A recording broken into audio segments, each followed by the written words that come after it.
جب تمہارا قادر، جب تمہارا قادر مطلق خدا ہو جائے گا۔ اعوذ باللہ من الشیطان الرجیم، بسم اللہ الرحمن الرحیم۔ سامعین و ناظرین کرام، السلام علیکم ورحمۃ اللہ وبرکاتہ۔ خاکسار ثانیہ سیالکوٹ پر تبصرہ اور تجزیہ پیش کر رہا ہے۔ یہ اس مضمون کی قسط نمبر 2 ہے۔ خاکسار آج کے پروگرام میں ثانیہ کی نسبت سے پاکستانی معاشرے کے اخلاقی اور مذہبی معیار پر بات کر رہا ہے۔ پروگرام کو آگے بڑھانے سے قبل درخواست ہے کہ اگر آپ کو یہ پروگرام پسند آئے تو اسے لائک کریں، اپنے دوستوں اور فیملی ممبر سے شیئر کریں اور اس چینل کو سبسکرائب کریں۔ جزاکم اللہ تعالی احسن الجزا۔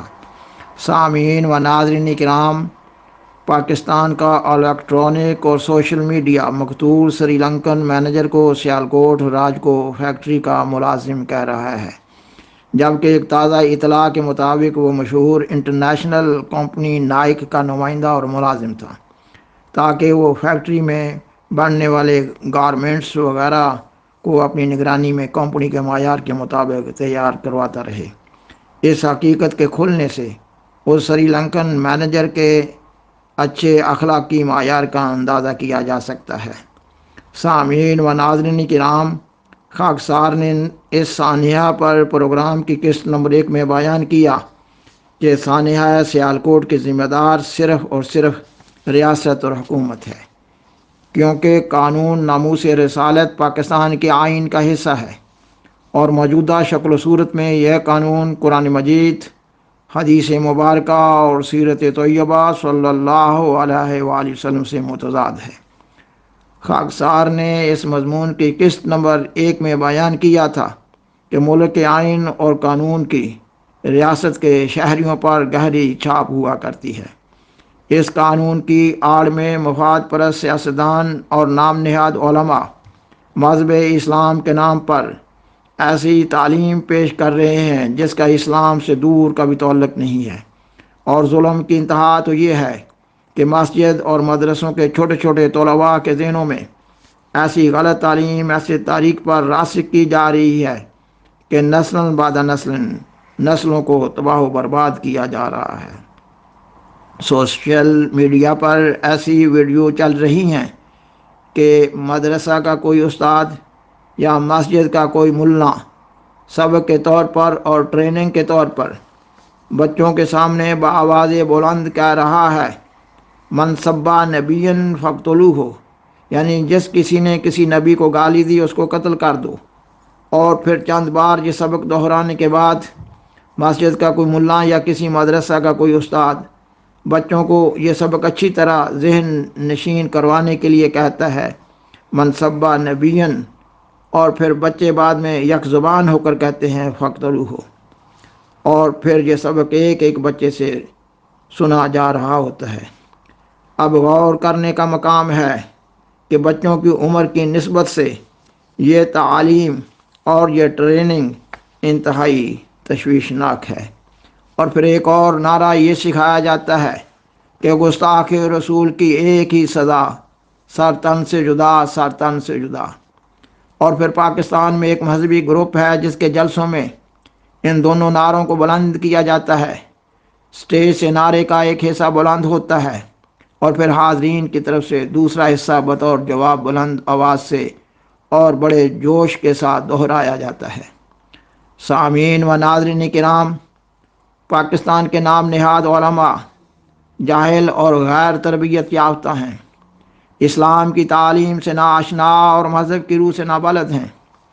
ان حالات میں ایسے غلط مذہبی نعرے عوام الناس کے کردار کا حصہ بن رہے ہیں، اور عوام الناس کو تو اللہ تعالیٰ نے قرآن مجید میں عوام کل انعام قرار دیا ہے، یعنی یہ کہ عوام الناس مذہب کی نسبت سے جانوروں اور حیوانوں کی طرح ہوتے ہیں۔ ماہرین نفسیات کی رائے میں اگر کوئی انسان کسی ایک کلمہ یعنی بات کو بار بار دہراتا ہے تو وہ کلمہ یا وہ بات اس کے کردار کا حصہ بن جاتی ہے۔ اس کے ثبوت میں اسلام کے پاک کلمہ کو دیکھ لیں، لا الہ الا اللہ محمد رسول اللہ یا ذکر الہی وغیرہ، ان مقدس کلمات کو اسی لیے رکھا گیا ہے کہ انسان کے اندر ایک اچھا کردار پیدا کیا جائے۔ اسی طرح فوج کی مشقیں فوجیوں میں ایک اچھا اور مناسب حال کردار پیدا کر رہی ہوتی ہیں۔ بعض اخبارات اور رسائل وغیرہ دیکھنے سے معلوم ہوتا ہے کہ اداکار وغیرہ جب ڈراموں میں کوئی کردار ادا کرتے ہیں، مثلا کسی بادشاہ کا یا ملکہ کا یا کسی ادیب کا یا کسی بدمعاش کا، تو پھر وہ اپنے آپ کو وہی سمجھنے لگ جاتے ہیں۔ پس عوام الناس میں ایسے مذہبی تخریبی قسم کے نعروں سے معاشروں میں افراتفری اور انتشار پیدا ہو رہا ہے۔ دل کی نرمی کی بجائے سختی پیدا ہو رہی ہے، دہشت گردی اور انتہا پسندی پیدا ہو رہی ہے، صبر و حوصلہ کی جگہ عدم برداشت جنم لے رہی ہے۔ سامعین و ناظرین کرام، قریباً 47 سال سے پاکستان میں نام نہاد علماء مفاد پرست سیاستدانوں کی سرپرستی میں معاشرے میں فتنہ و فساد برپا کیے ہوئے ہیں۔ مذہب میں بے جا مداخلت سے پاکستان میں دہشت گردی نے جنم لیا، ہزاروں افراد اپنی جان گنوا رہے ہیں، بوڑھے والدین اپنے بچوں کی جدائی سے اذیت ناک حالت میں اپنی زندگیاں گزار رہے ہیں، کئی عورتیں بیوہ ہو رہی ہیں اور کئی بچے یتیم ہو رہے ہیں۔ دہشت گردی کے نظر ہونے والے افراد کے پسماندگان کی زندگیاں اجیرن ہو رہی ہیں، قوم و ملت کے مفادات کو نقصان پہنچ رہا ہے، اور نام نہاد علماء اور مفاد پرست سیاستدان اپنی اپنی دکانیں سجائے ہوئے اپنی زندگی سے لطف اندوز ہوتے چلے جاتے ہیں۔ اللہ تعالیٰ نے قرآن مجید میں یہود کے بد اعمال علماء کے بارے میں فرمایا کہ ان کو بندر اور سور بنا دیا گیا۔ ایسا کبھی نہیں ہوتا کہ انسان کو اسی دنیاوی زندگی میں بندر اور سور بنا دیا جائے۔ اس سے مطلب یہ ہے کہ ایسے علماء کا کردار معاشرہ میں ایسے ہی ہو جاتا ہے جیسا کہ وہ بندر اور سور ہوں، اور آخرت میں ایسے لوگ بندروں اور سوروں کی شکل میں عذاب بھگت رہے ہوں گے۔ ہمارے پیارے رسول سیدنا حضرت محمد رسول اللہ صلی اللہ علیہ وآلہ وسلم نے متنبع فرمایا تھا کہ میری امت پر ایک زمانہ ایسا آئے گا کہ ان کے علماء زمین کے نیچے بدترین مخلوق ہوں گے۔ آپ صلی اللہ علیہ وآلہ وسلم نے بدترین علماء کی تشریح میں فرمایا کہ وہ فتنوں کی آماج گاہ ہوں گے۔ جب یہ حدیث پیش کی جاتی ہے تو پھر اچھے علماء اور برے علماء کی تقسیم شروع ہو جاتی ہے، اور سب علماء اپنے آپ کو اچھے علماء میں شمار کر رہے ہوتے ہیں۔ تو پھر سوال پیدا ہوتا ہے کہ برے علماء کون ہوئے؟ اصل بات یہ ہے کہ سیدنا حضرت محمد رسول اللہ صلی اللہ علیہ وآلہ وسلم کے حدیث ہی فیصلہ کرنے میں کافی ہے۔ سیالکوٹ کے حالیہ سانحہ میں سوشل میڈیا پر کہا جا رہا ہے کہ اس وقت دنیا کے بہترین مذہب کی وارث دنیا کی بدترین مخلوق ہے۔ شدت پسند، انتہا پسند علماء نے معاشرے کا امن تباہ و برباد کر کے رکھ دیا ہے۔ ان علماء کے بالمقابل کیوں اچھے علماء، اگر اچھے علماء تھے تو وہ کیوں کھڑے نہ ہو گئے کہ ان علماء سو کو شیطانی کرتوتوں سے روک دیتے؟ جیسا کہ اللہ تعالیٰ قرآن مجید میں فرماتا ہے کہ تم میں سے ایک ایسی جماعت ہونی چاہیے جو نیکی کی تلقین کرے اور برائی سے روکے۔ اگر ایسی کوئی جماعت ان اچھے علماء کی ہوتی تو آج پاکستان میں شیطانی آواز نہ گونج رہی ہوتی۔ پاکستان میں طاغوتی طاقت کے بالمقابل شرافت بے بس ہو چکی ہے۔ سامعین و ناظرین کرام، سانحہ سیالکوٹ کا تجزیہ کریں تو معلوم ہو رہا ہے کہ تمام علماء میں اس مسئلہ پر منفی قسم کی ذہنی ہم آہنگی پائی جاتی ہے۔ کوئی ایک بھی کھل کر پورے طور پر اس واقعہ کی مذمت نہیں کر رہا ہے، ایسی مذمت جیسی مذمت کرنے کا حق ہے، اور پاکستانی معاشرے پر انتہا پسندی کی گہری چھاپ ہے۔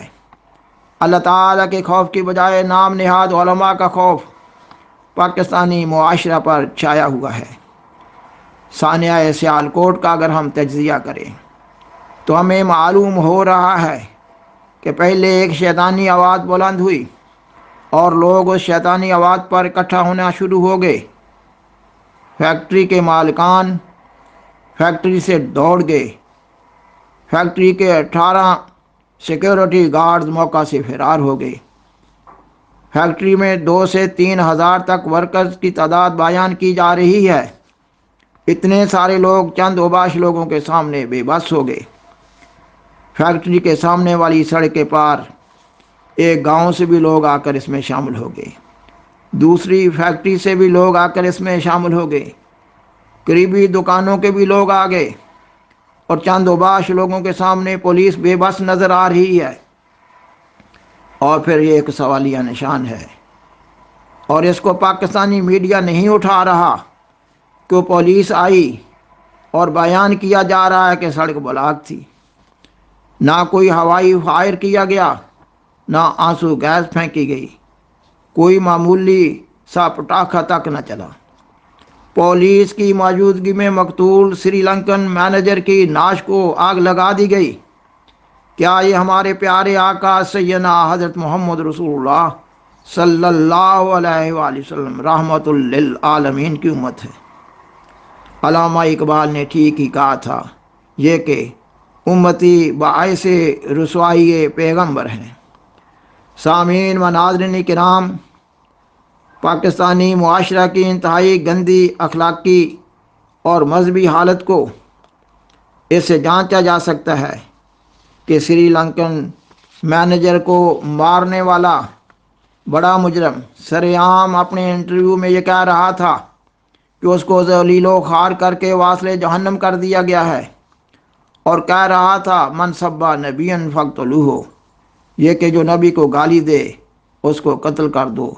ہم آئندہ بھی ایسا ہی کرتے رہیں گے، اور بے ہنگم اور مشتعل ہجوم اشتعال انگیز نعرے لگا رہا تھا۔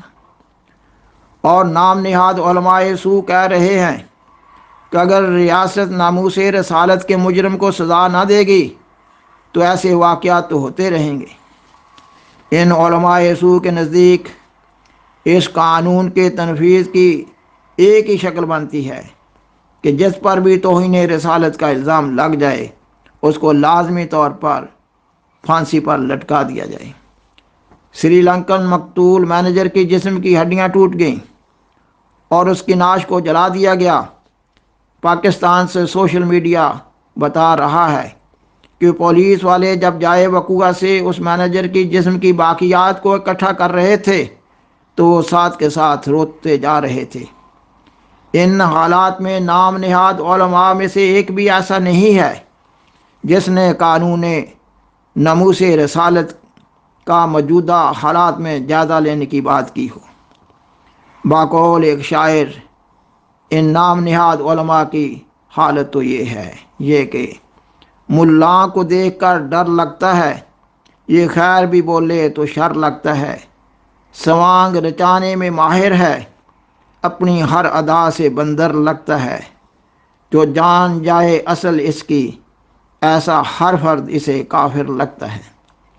سامعین و ناظرین کرام، اس ثانیہ کے بعد وزیر دفاع پرویز خٹک نے ایک ایسا احمقانہ بیان دیا ہے جس نے ریاست، حکومت اور پاکستانی معاشرہ کی مذہبی اور اخلاقی حالت کو بالکل ننگا کر کے دکھا دیا ہے۔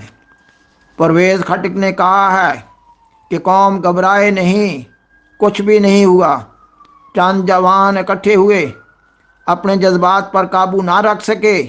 جب جوان اکٹھے ہوتے ہیں ایسا ہی ہو ہی جاتا ہے، جب ہم بھی جوان تھے تو ہم بھی ایسے کام کر لیا کرتے تھے۔ اِنَّ لِلَّهِ وَإِنَّ إِلَيْهِ رَاجِعُونَ۔ سامعین و ناظرین کرام، خاکسار کو پاکستان کے مشہور عالم دین مولانا مودودی کے مذہبی نظریات سے اختلاف ہے، مگر وہ اپنے معاشرہ کی صحیح تصویر پیش کرتے ہوئے نظر آتے ہیں۔ وہ اپنی کتاب مسلمان اور موجودہ سیاسی کشمکش میں لکھتے ہیں، یہ انبوئے عظیم جس کو مسلمان قوم کہا جاتا ہے، اس کا حال یہ ہے کہ اس کے 999,000 افراد نہ اسلام کا علم رکھتے ہیں، نہ حق اور باطل کی تمیز سے آشنا ہیں، نہ ان کا اخلاقی نقطہ نظر اور ذہنی رویہ اسلام کے مطابق تبدیل ہوا ہے۔ باپ سے بیٹے اور بیٹے سے پوتے کو بس مسلمان کا نام ملتا چلا آ رہا ہے، اس لیے یہ مسلمان ہیں۔ پس ان حالات اور حقائق کی روشنی میں پاکستان کے دانشوروں کا یہ اولین فرض ہے کہ وہ اصلاح معاشرہ کے لیے نہ صرف آواز اٹھائیں بلکہ سیرت رسول صلی اللہ علیہ وآلہ وسلم کو بیان کرتے ہوئے اس انتہا پسندی کے خلاف مسلسل جہاد کرتے رہیں۔ وآخر دعوانا ان الحمد للہ رب العالمین۔ شکریہ۔